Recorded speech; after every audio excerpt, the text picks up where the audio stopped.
Lord Seventh, is a priest novel. This is an audiobook made by fans for other fans. Disclaimer. The main couple of the story is made up of two men. If you don't like it, don't listen. Thank you. Remember, subscribe and click the bell to stay updated on all the new releases. Enjoy. Chapter 70. A Part in Life and Death. Jing curled one leg up to kneel on the bed, lifting Wuxi's chin to look down at him. Peering into those eyes that were nervous about something unknown, he felt like they resembled the rarest black pearls that propagated the ocean. With no mottled colors, staring at them for a long time seemed to be able to suck people in, and he couldn't resist reaching up to brush against Wuxi's lashes. All of Wuxi's fingers clutched the bed sheet tightly, his body rigid. The man's light fragrance from his recent bath hit him in the face, as if it was going to enshroud his entire body. While his heart fluttered away, he did everything he could to control himself. Nanjiang was much more straightforward than the convoluted Great Qing. The one he liked was the one he wanted. Even so, he still felt that this wasn't how it should be. Having read Great Qing books, he knew that etiquette was the top most important thing to them, and that before an unmarried couple took part in wedding ceremonies, they weren't even supposed to take one look too many at each other. Well, he was a man, but... He grabbed Jing-Chi's fingers that were already getting into his collar, shaking his head with enormous-looking determination. Beiyuan. I still think this isn't proper. In previous times, Jing-Chi had always considered himself to be someone that, despite messing around once in a while, was clean and moral the majority of the time. Yet, he abruptly found out that, compared to the chaminette, his youthful, cluttered life of napping with flowers could practically be described as rancid. Even though he had no strong feelings about sensuality, his methods for playing the part were not few. Jing-Chi's fingertips were like a slippery fish that slid out of the hand, Wuxi felt, and they easily left his palm. Pulling open his lapels, they softly stroked along his collarbone, seeming to ignite a series of invisible little sparks along his skin. How isn't it proper? Jing-Chi asked, unconcerned. He deliberately slowed himself, both of his lewd hands caressing Wuxi from top to bottom. Seeing the man flustered and incessantly nervous, he enjoyed the delight of feeling him up, and slowly stoked the fire within himself. With his one knee on the bed, his entire body was practically pressed down on Wuxi. Out of options, the latter had to prop one arm behind himself, and embraced him with the other. Getting the majority of his clothes peeled off by him, he was endlessly embarrassed, and rambled on in desperation. Didn't your Confucius say that, relations without marriage, are indecent? Jing-Chi pinched his chest, shocking him into nearly jumping upwards. The arm supporting him went soft, and he laid down directly on his back, hearing only Jing-Chi's quiet laugh. Does that refer to being with a woman, or with a man? Wuxi had no response. Confucius hadn't been specific. He sensed something flash before his eyes, then saw Jing-Chi's loosely draped white robe fall to the floor. The other leaned forward to casually let the bed curtain fall, hazy light passing through it. He hadn't been wearing anything under that robe, his skin looking to be finer than the best brocade, and that fragile ring hung off his neck, his long hair landing next to Wuxi's ears when he lowered his head. Wuxi couldn't say a thing at all. Beautiful Wuxi, will you be screaming out indecently for this gentleman to hear? Jing-Chi asked in a low voice, eyes curved in a smile. Reason finally flying away, Wuxi pulled him down by the neck, blocking off his scoundrel laughter. The man's body heat and sweet scent both encompassed him. His arms were full, yet he was still duped into thinking that this was unreal. The prince was, of course, an old hat at romance, and had patience, fluent in both the skill of flowery words off the bed and the skill of sweet-talking someone on the bed. Now, upon coming across such a hatchling, he wanted to make him nice and comfortable all the more kindly. Wuxia detected something faintly amiss, but couldn't tell what exactly it was. Mind a ball of paste, he endured his actions, until Jing Qi's burning, meandering hand reached behind him and rubbed down along his spine. He didn't understand at first, but he did, now. He struggled with some discomfort, but looked up just in time to catch sight of Jing Qi's gaze. The look in the man's eyes was unspeakably tender, yet inside that tenderness were the depths of lust starting to burn. He believed that Jing Qi, at this very moment, had at last thrown everything and everyone in his eyes to the side, leaving only him behind. It made him feel like he would be okay with anything the other did, even if he died for him right now, he would have no regrets. For that, he smiled gently, and closed his eyes. His smile was abnormally happy, but it made Jing Qi pause for a short instant. Stopping his hand, he thought, if this really did go all the way, wouldn't the little toxin hate him to death, once he learned what was on his mind? In line with the man's intense and obstinate nature, wouldn't there be a lifetime of having no margin to come back from this? In his experience, he had to leave himself an escape route in everything he did, or else he might be out of luck in the future, and die for the country or something. If he instead was left breathing, where would he be able to find a person like this again? He lightly frowned for a second's time, making a decision. The stab of pain Wuxia imagined did not come, but he felt the body heat covering him retract slightly, quickly following which his hot dick was slowly engulfed in tight warmth. He suddenly opened his eyes. Jing Qi quickly pressed down on his shoulders with his hands, voice trembling a bit. "Don't move, don't move." Gritting his teeth hard, he slowly sat down, the dull pain akin to his flesh getting cut into 1,000 pieces. Nobody had ever dared Prince Nanning to do something like this.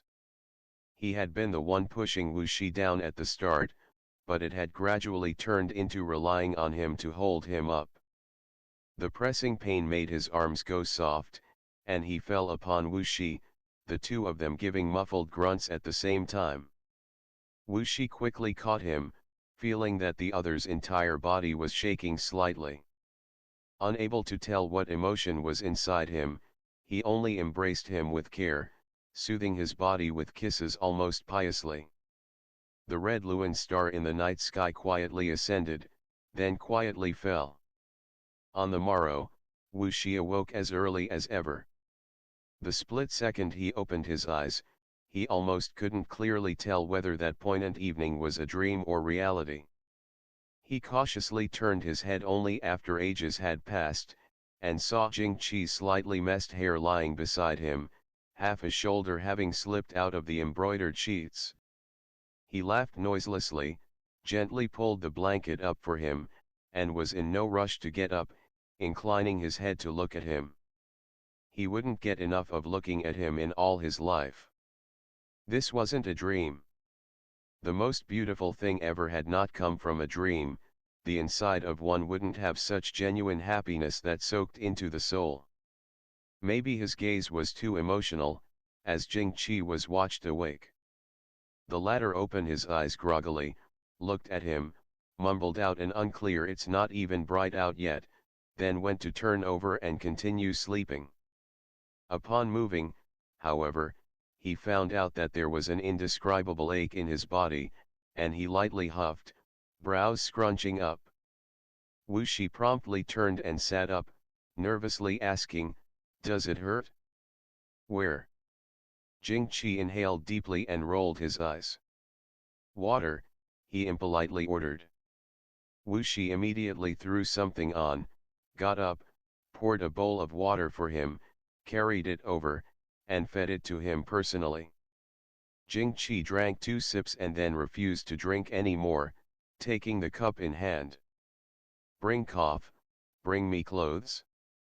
Wuxia hurriedly picked up his robe that had fallen to the ground last night, but didn't immediately hand it to him, stuffing it into the blanket. They're cold, warm them up before you wear them, he said softly. Is there anything else? Did I injure you yesterday? Leaning against the headboard, Jing-Chi skewed a glance at him. Seeing that he looked bewildered and distinctly resembled a kid that had gotten into trouble, he couldn't resist a chuckle. Wuxia wasn't sure what he was laughing at, but he saw the gleam in his eyes. Whenever he laughed, they billowed with water exceptionally beautifully, making him uncontrollably laugh with him, too. Jing-Chi smacked him on the back of his head. What are you laughing at? Go. Get someone to draw hot water, I want to bathe. Wuxia accepted his order, giddily ran off, then got the hot water for him himself. After that, Jing-Chi sighed a bit, restraining the smile on his face. He looked down at the half bowl of water that slightly rippled along with his movements, mind wandering for a minute, and soon after pulled out the robe that Wuxia had stuffed under the blanket. Taking a small bottle out of it, he smiled painfully, and poured all of its contents into the tea. It melted in the liquid, colorless and tasteless. Wuxia was happy to attend to him personally. Setting the hot water down and turning his head, Jing-Chi had since put his robe on, and was in the middle of lowering his head to drink. He walked over and sat at the edge of the bed. Beiyuan, the water is ready. Yet, Jing-Chi smiled at him, unexpectedly wrapped his arms around his neck, and tangled their lips together. Passing him the whole mouthful of water like he was messing around, he forced him to swallow it down, then let him go. Wuxia spluttered, tone exasperated. Why did? He didn't get to finish, because he sensed that something was off, blankly watching the smiling expression on Jing-Chi's face vanish. The other sat there calmly, looking at him like he wanted to squeeze out a grin, but, for some reason, the curves of his face held sorrow. Wuxia realized it in an instant, but felt his body get weighed down by something, eyes struggling to stay open. He swiftly stood up, stumbling a half step back. Jing-Chi avoided his eyes. In that instant, the man's handsome, lowered brows made a drowning desperation arise in his heart. His legs apparently couldn't support his weight, his knees went limp, and he fell, getting taken into Jing-Chi's arms. Jing Beiyuan. Jing Beiyuan, he exhausted the last of his strength, firmly clutching Jing-Chi's sleeve and fighting hard to open his eyes that had since gone slack. I'll hate you forever, hate. 4. Consciousness at last unable to keep struggling, he slowly shut his eyes, relaxed his fingers, and collapsed powerlessly. Jing-Chi picked him up, gently placed him on the bed, then reached out to delicately trace his facial features. All of a sudden, he smiled, fragmented rays appearing inside of his slightly raised peach blossom eyes. In that second, every type of prosperity didn't matter, and both the previous life and this one disappeared without a trace. Only that voice was in his ears, Jing Beiyuan, I will hate you forever. There was a run-down restaurant in the outskirts called a rest pavilion. Parting people would hear unto go their separate ways. Mortal sounds that resonated on Xianyang Road were unheard both here, and on the other side of the world. Ashenly turned to gaze at the back of the figure seated atop the horse innumerable times, while the chaminette was in the carriage, dreaming deeply without waking. He had many suspicions in mind, but didn't understand. He asked Nuaher, but he didn't understand, either. The prince had only said that the great Qing was going to war and the Vikara were going to strike the capital, so they had to return to Nanjiang for safety. Ashenli wanted to interrogate him on why he wasn't coming with them, but Nuaher grabbed him to stop. The latter seemed to have just come back from weeping at a funeral, numb grief on his face.